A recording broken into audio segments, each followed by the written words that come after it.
राजा विक्रम की परीक्षा। बहुत समय पहले की बात है। एक विशाल और समृद्ध राज्य पर राजा विक्रम देव का शासन था। राजा बुद्धिमान, दयालु और प्रजापालक था। उसके राज्य में कोई भूखा नहीं सोता था। न्याय सबको बराबर मिलता था और लोग उसे भगवान का रूप मानते थे।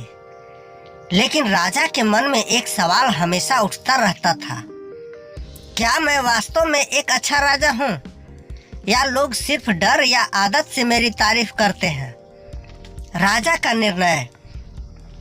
एक दिन राजा ने अपने राज्य के महल, वस्त्र और नाम को छोड़कर एक आम व्यक्ति बनकर राज्य के अलग अलग हिस्सों की यात्रा करने का निर्णय लिया। उसने अपने मंत्री को राज्य की देखरेख का जिम्मा दिया और स्वयं एक सादा वस्त्र पहनकर गांव की ओर निकल पड़ा। पहली सीख, किसान का धैर्य। रास्ते में राजा एक किसान से मिला जो सूखे खेत में मेहनत कर रहा था। राजा ने पूछा, इतनी मेहनत करते हो लेकिन बारिश नहीं हो रही, क्या उम्मीद है?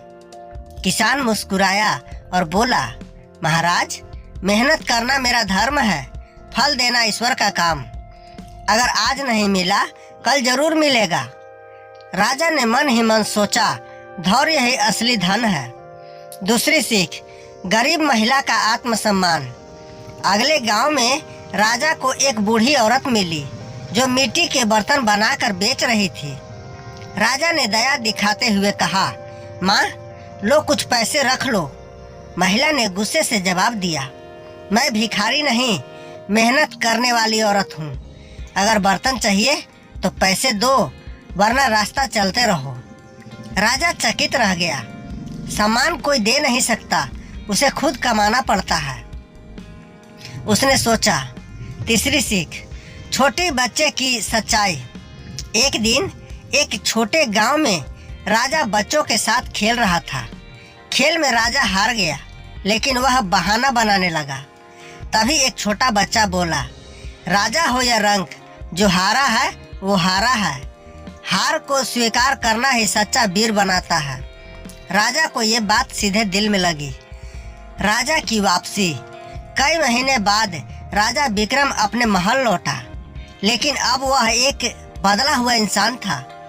वह जान चुका था कि शासन करना सिर्फ सिंहासन पर बैठना नहीं होता, बल्कि प्रजा के सुख दुख को समझना, सच्चाई को स्वीकार करना और आत्मसम्मान को पहचानना ही असली राजधर्म है। अब वह और भी बेहतर राजा बना, लोगों के और करीब, और भी न्यायप्रिय। उसका राज्य वर्षों तक समृद्ध और खुशहाल रहा। सीख, सच्चे नेतृत्व के लिए जरूरी है धैर्य, आत्मसम्मान, सत्य का सामना करने की हिम्मत और सेवा का भाव। हर बड़ा व्यक्ति तभी बड़ा कहलाता है जब वह अपने छोटेपन को समझे।